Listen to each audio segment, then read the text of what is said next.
For me, the life-changing part was having an individual studio and at my house, and that gave me the courage and privacy and everything. Actually, I could tune into my inner self and get what I felt was right, because I was listening to all kinds of stuff. I was not listening to Indian music alone. I was listening to Western classical, Western film music, Chinese music, Arabic music, African music. So it was exciting to sit in this little, almost like a village called Chennai, and listen to all these other things of the world. So for you then, music was a transformative experience? Yeah.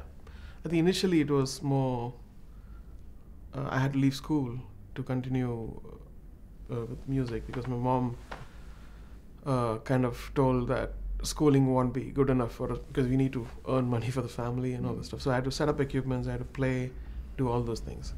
But then at the age of 18, that's when I realized like what the power of music could do, how much fun you can have, how much things which makes you really satisfying. But it's interesting you use the word fun, because it must be enormously hard work. But is it important to keep that sense of fun? Absolutely. I think if you don't have that sense of discovery and fun, you lose it. If it becomes like a job, that's when people feel it immediately. Oh, this is just done. And when you have passionately, when you do stuff, they do realize it. And you've now set up your own conservatory in Chennai. Yeah. Was that a way of sort of giving something back? Was that something you passionately wanted to do? Yes, in a way. Actually, when I started, I was an introvert, and when I see people, I used to get really intimidated, and that's the reason the studio helped me to get my own voice out. But later I realized that without acoustic instruments, the music does not have the same soul. And it's also not about the music alone, it's about human energy, the humanity coming together. There's some secret in it. And I realized that, and in my first movie where I had the choice of not having any musician at all and doing everything on samplers, I preferred, because it was a very low budget movie, and preferred, something told me that this is going to be an example for a precedent for other people to follow.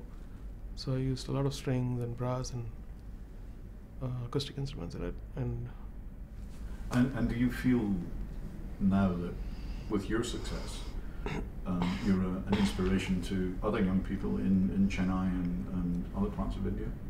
I never thought so before, but now when you hear other composers, they say, I listened to the soundtrack of yours and became a composer. I listened to the soundtrack of yours and I'm married. You have various stories, and you're really moved by those things. But I don't take that seriously, because if you take that and you become, your voice of music changes into something else rather than what it should be. And now we have students from the Royal Conservatoire going to your own conservatory in Chennai. That must be quite an exciting prospect. Fantastic. It's like, that's the one thing I never thought would happen in my lifetime. Like, when I grew up as a musician, imagine these kids are just like 2 years old in the school and they are playing with the BBC Scottish Symphony Orchestra. It's an amazing thing, and I was so proud of watching them along with other students. What do you hope that your conservatory in Chennai will achieve? Is it just to provide a pathway for people like yourself, or? My idea of the conservatory was to get live music back, and because I enjoy a lot of symphonic music outside India. I go for concerts.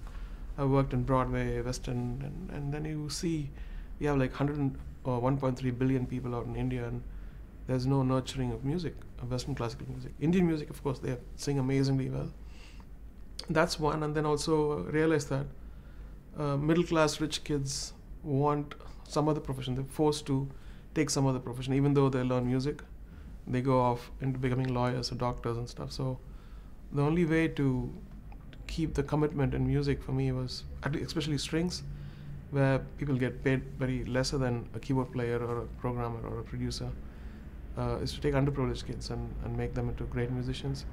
And also in this way they get social upliftment, they experience things which they're never going to experience if they are something else. So in the perfect world there'd be fewer lawyers and more composers.